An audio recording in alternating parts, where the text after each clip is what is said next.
Hi, everyone. This is acyuta-bhava from Nightlight Astrology, and today we're going to take a look at another birth chart.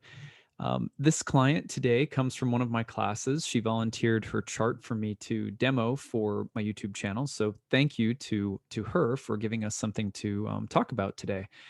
The purpose of this series that I do on birth chart demonstrations is to give people at home some tools for interpreting birth charts, especially if you're studying on your own and you don't have the time or the resources to be taking a full-time class. At the same time, I use these videos to demo and promote my upcoming programs. So, my new program, Ancient Astrology for the Modern Mystic, begins in June. You can learn more about it on my website, nightlightastrology.com. Go to the courses page and pick up on the first year course. You can read all about it there. If you have any questions, you can email me, info@nightlightastrology.com. It's a 1-year program that will teach you all of the basics of Hellenistic astrology, all of the appropriate delineation techniques, philosophy, history. It's a really rich program with a ton of extra bonus content and breakout study sessions and group forum. You can email me with questions throughout the year. Got guest lectures that come in. The early bird rate is in effect right now, all the way until the start of class. You can take advantage of that and save about $500 off the tuition. There's also need-based tuition. If you are on a budget, tight budget, if you're a single parent, whatever the case might be, over 50% of our students are on some form of need-based tuition that we try to make sure that our programs are really accessible. So check that out, and let's go ahead and dive into our birth chart for today. So our guest client is allowing me to do some delineation work on her birth chart so that we can learn some cool techniques. And I'm also going to do a little bit of forecasting for her.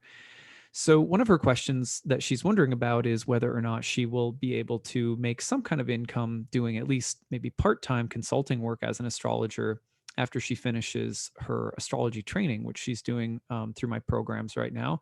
And we'll be taking the second year class coming up this summer. She's just finishing her first year program. So that was one of her questions. And she also just wanted to know what, if anything, is coming in the realm of relationships. Do I see any upcoming opportunities for relationships? She's currently single. So I wanted to, I'll try to address those questions at the end. But first, she's also letting me tell you some of the interesting details about her life and placements in her birth chart for the sake of our learning.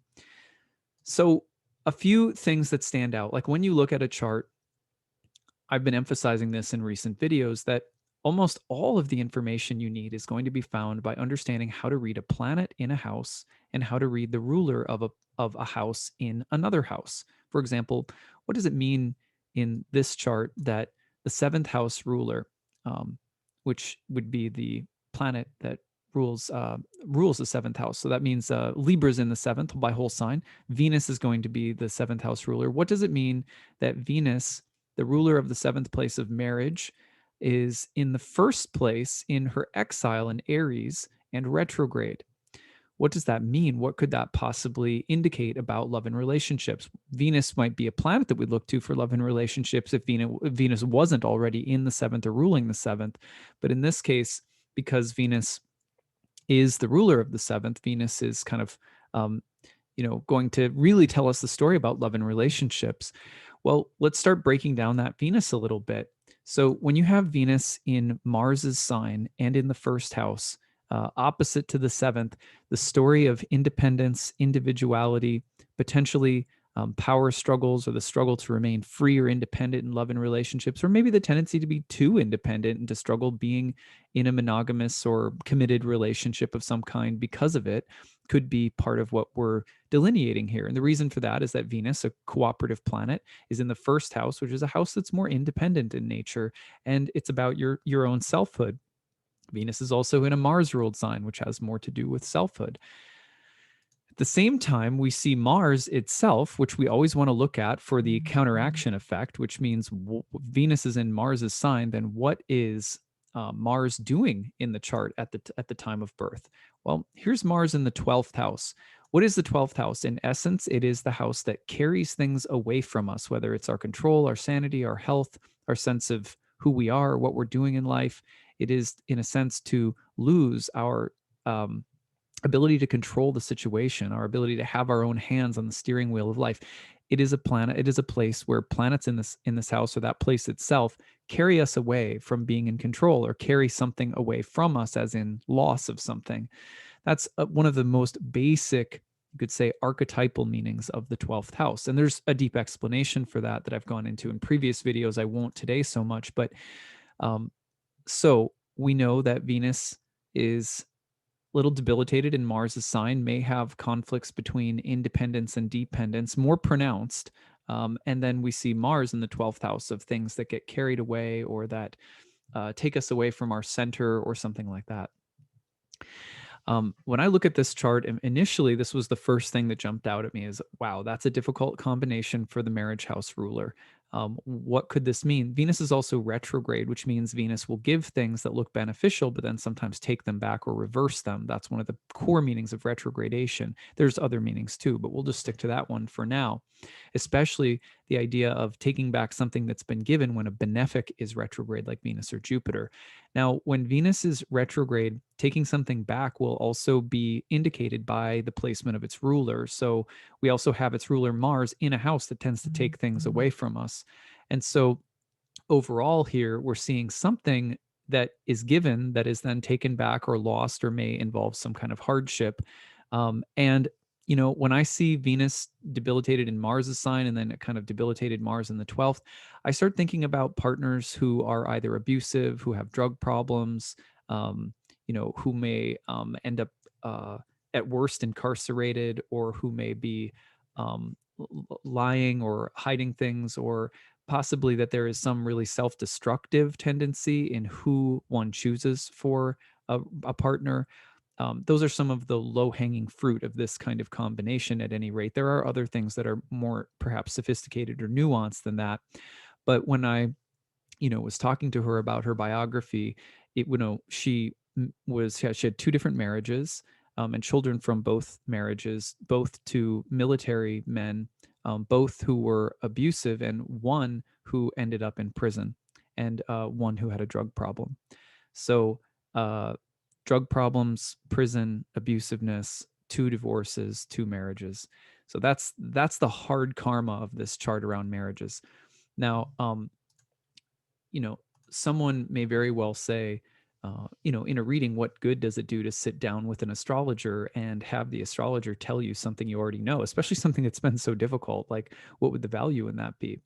Well, first of all, astrology is something that works best when you build a relationship with a client that spans out through many years and many sessions. So seeing an astrologer that you like and work with somewhat regularly, say once a year over the course of a decade of your life, that's really when you're going to get the most out of astrology.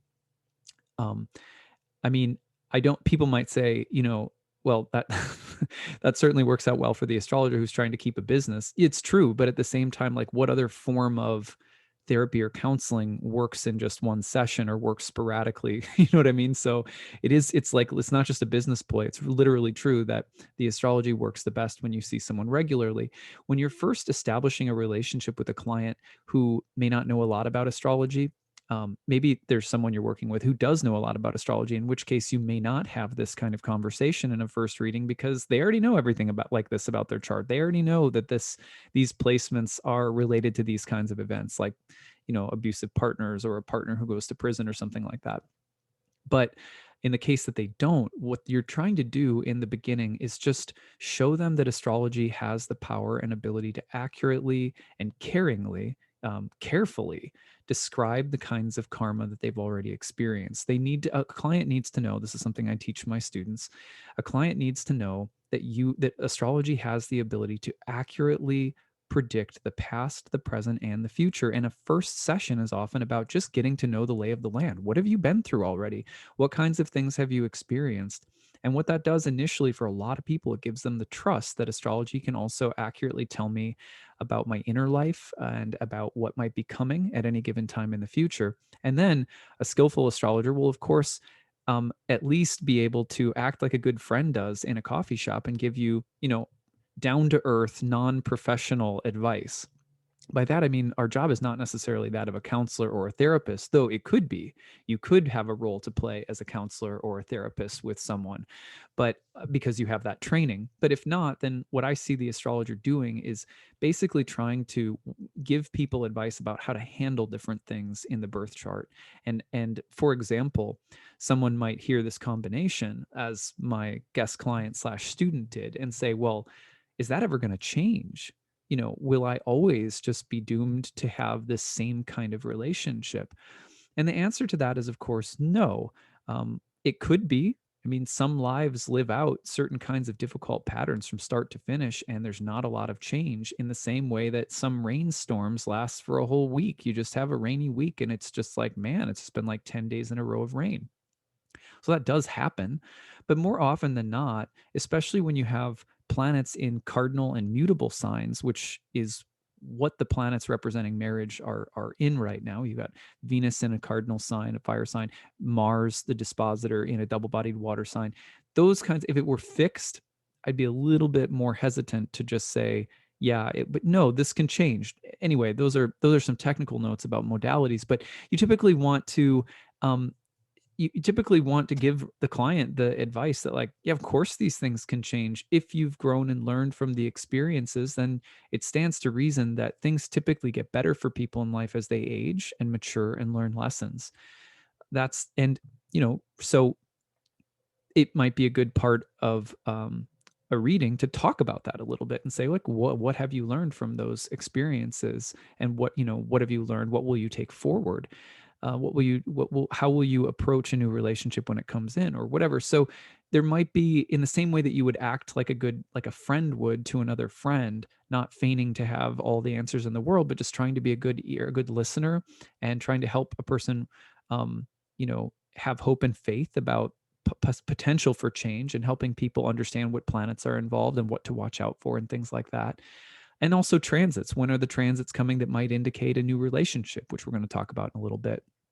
So, at any rate, but for most of the people, back to the basic point, which is that astrology is going to give you, if it can accurately describe the karma of your life, it first of all just helps you to understand that there is karma in your life, that you are working within a karmic reality. And just that alone wakes people up so much. It wakes up within them the realization that the gods are real, that my soul is real, that karma is real, that my actions matter, that I have certain inborn destiny, a destiny path in the birth chart, things that I'm going to learn and experience, and that I have to make something good out of those experiences. All of that comes in merely by the power that the chart has to describe the experiences we've already had. And sometimes people will also learn new things about themselves in the process, or they'll learn about new areas of life, or they'll hear something put together in a way that they've never heard before that suddenly makes sense of a pattern they've experienced that they haven't been able to put their finger on. So there's a lot of really good things in an initial session, especially with someone who doesn't know a lot about their chart already, and just describing things. Even though it might seem like a waste of time, it's really not. I mean, a good amount of my clients are return clients. They come back again and again. And so that first session is often the one where you're just trying to build an understanding of what your destiny path has already been, and then usually spend some time within that session talking about what's to come as well. But I called my first sessions my story building sessions, because, like, we need to know what the story of your life has been so far. You may know it, but for me, the astrologer, I don't. And my ability to be a good forecaster for you is also dependent upon my ability to try to read and understand your story, and then modify my understanding of the symbols as we speak in that first session. So at any rate, okay, so really challenging stuff around relationships in this chart with those two placements. There's some other challenges in this chart. For example, one of the challenges that I see very clearly here is the sun moving into a square with Saturn. Now, just when I look at a Sun-Saturn square, one of the things that I ask right away is, what's the story with one's father? Sun-Saturn contacts maybe save the conjunction, but squares and oppositions especially, those transits are oftentimes going to um, they're going to suggest a certain kind of challenge around one's father in particular. So this person never knew their father. They didn't actually ever meet or hear about their father. The information about their father was kept from them and from their siblings growing up. Never met them, and as an adult, finally was able to get information about one's dad, and then found out through getting that information that dad had already died. So never met, never knew one's this woman never met or knew her father. Now that's a Sun-Saturn square where there's something withholding about father, or there might be something very difficult or about father, like father's very controlling or suppressive, or father is condemning, or father is absent. But sometimes those Sun-Saturn oppositions or squares are going to be problematic in that way. Now, the other thing that strikes me about this Sun-Saturn square is I wondered right away about the story around money and children. Here you have the sun in Taurus in the second house, whose mission is, you could say, financial self-sufficiency. And the sun is obviously going to describe something of the plot line of our life, like a movie. And it's square to Saturn in the fifth, could tell a story about children and the burden, weight, discipline, duties, or challenges around children and pregnancy, as the fifth house is a place of children and pregnancy. So I asked, what about children and and the connection to finances? And of course, this woman has been a single mother providing for several children on her own after those two failed marriages, where the one partner went to prison and the other had a drug problem. So the story of her life has also been in typical Sun-Saturn fashion about the feeling of hard work, perseverance, and whereas the sun wants to be bright and luminous and noticed and seen and joyful and free, Saturn is going to be more about the limitations or constraints that are going to confine or require, it's like the constraints of necessity that surround the sun. So you're seeing that coming from the fifth house of children, and it's in this tight relationship that was applying, the sun was applying to square Saturn from the second house of money and resources. So a big part of her life story has been about providing for children as a single mother, and as someone who that has been a constraint on her life since she was very young. She's been working in the same job since she was like 18 or 20 or something like that. So it was really young. She's been working in the same job her whole life, and has also had some success with her own business, which has been on the side, which has been a cleaning business that she's had on the side. So this you can also see, by virtue of the fact that the sun and Mercury are in the second place together in this chart, suggests that the plot line of the life has a lot to do with becoming self-sufficient. Mercury in the second, a great sign for people who want to be entrepreneurial or who want to develop or hone their own skills or resources and make them profitable. Okay, so the other thing here that I think is pretty interesting is that when you look at this chart and you go, okay, what looks subjectively like the most positive thing here? And it's definitely the Moon Jupiter contact in the third. The third house was called the joy of the moon. And when the moon is in Jupiter's, when the moon and Jupiter are co-present together in the same sign, there's often just a sign of good fortune or abundance, or the environment giving back things that are beneficial. I wondered immediately about this being one of the more subjectively, pleasant or happy or positive areas of her chart, right? And it turns out that she has been she's worked for an educational company that does testing, like testing software, testing data. She's worked there since she was a young woman, and worked her way up, and also the so educational testing and data she's worked in. So there's the Moon Jupiter contact, which has paid her well, has honored her and let her, advance and do well in her life in that area. Also, she has inherited some land or property from a sibling. One of the interesting things about this chart is that you'll see that the moon, when she was born, is void of course. So the moon, void of course, is moving into the fourth house of home and family and land and property. And the when the moon is really, it's void of course, meaning it's not making any more aspects in the sign that it's currently in. That's the modern definition. And it is also just about to change signs, you can read this as a kind of progression. So one thing that we see the moon doing is moving from the house of siblings into the house of property, where it picks up dignity and goes into its own sign. So she has had help from her brother in terms of getting a home and property, and in terms of also getting employed. Her cleaning business is facilitated because her brother is in real estate and she cleans his properties. So there's been this really nice benefit between that's gone from siblings right into working in homes, getting a home for herself, etc. So the third house here is a really subjectively positive area of her chart, because you've got both the moon and Jupiter in that house together, with the moon in the process of moving into its own domicile in the fourth from the third. So the environment around siblings ends up directly having this very big benefit on her life. You could also look at the fact that the fourth house's exaltation ruler, Jupiter, is in the third house of siblings, another way of looking at it. So these are some of the most, like potentially positive, negative areas of the chart, overall. There, we could go do some other things too that I'm not going to go into. For example, Mercury is also moving into a square with Saturn, which is an interesting placement in this chart. The moon is in a square with Mars, which one of the stories of her life that I won't get into so much is that she had major conflict with a very unhealthy mother figure that she also had to individuate from. This is the same mother that kept from her and her siblings all the information about their father. And later in life, she had to cut her mom out of her life entirely. That's very Moon Mars square.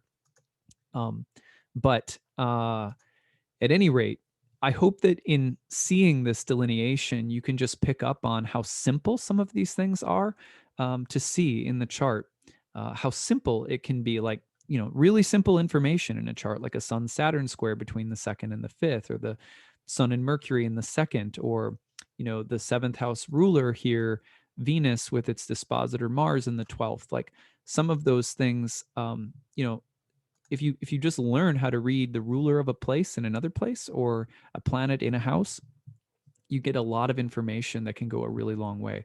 So her question was, do you see an upcoming relationship? And also, when do you see any possibility for me to make some money doing astrology on the side? Not hoping for, she has to keep her full-time job, but for benefits and everything like that. She's married to her full-time job, but she wants to know, do you see any chance for me to kind of launch a side project of doing some readings for people and making a little bit of money from it? So let's talk about that first, because that to me is the most promising piece right here. Now, there's different ways you can do this. I'm going to break this down in a slightly more modern way, rather than a traditional way, because some of the traditional delineation techniques are actually more complicated. I like using modern outer planets by transit for this reason, because they can be really effective in describing what's coming up. So, yeah, one of the things that we see here is the planet Uranus is about to move over Mercury in the second house. Now, on the surface, this could mean a variety of different things. But one of the things that it could mean, because Uranus typically is one of the good signifiers of astrology, insofar as Uranus was this sky god and is often associated with progressive, eclectic, esoteric technology or subject matters. People who like to think about, celestial sciences in general often have strong Uranian signatures in their chart. There's a really nice, actually, article written about that by Richard Tarnas, or like it was a little book on the planet Uranus, if you ever want to look that up. Anyway, Mercury in the second house is going to be naturally innovative when it comes to making money. This is why the Sun and Mercury in the second are often a good sign of someone who will do something entrepreneurial at some point. For example, starting her own cleaning business, working with her brother. You see the ruler of the third house of siblings in the second house, innovative Mercury, doing some work with brother. Now, the other thing, though, is that Mercury, just like Uranus, Mercury was the traditional ruler of astrology. And so Uranus on Mercury in the second house, could you see someone, printing out some business cards, developing a website, starting a blog, maybe launching their own podcast, creating some content, starting to get some readings under their belt with Uranus on Mercury for a good portion of this year plus a good portion of next year, within that 3-degree range. Yeah. And this will sync up with her finishing the first year program, where a lot of my students will end up jumping into reading for people on some level. And it'll finish when she's finishing up her second year program, at which point a lot of people will also get a lot more serious about reading for others. So yeah, the potential of Uranus on Mercury in the second between now and the end of 2022 is a great sign for innovative or original ideas that could produce money or income. It could also mean that there are some unexpected disruptions, or a change of course or change of direction that's somewhat unexpected, perhaps around the business with brother. And I wouldn't see that as inherently negative here. But for example, is there some kind of change in the way brother is doing business, or changes in the properties that he owns that you're cleaning, or something like that? Yeah, you could see some disruptions or changes.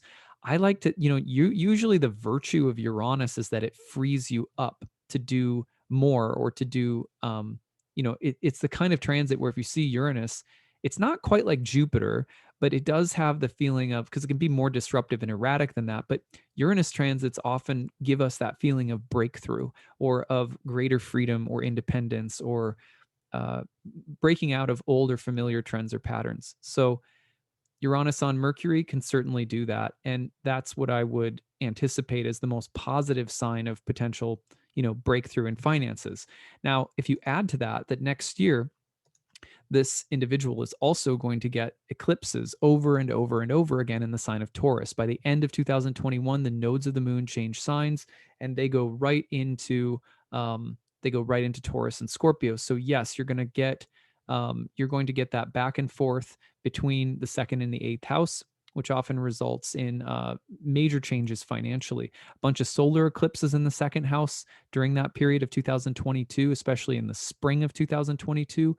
You're going to have a solar eclipse in Taurus in the spring of 2022, right when she's finishing her second year program. So I would say, yeah, there's some really good opportunities here for new new streams of revenue or income or business. And the more kind of provocative and outside of the box that they are, the more it matches with Uranus in general.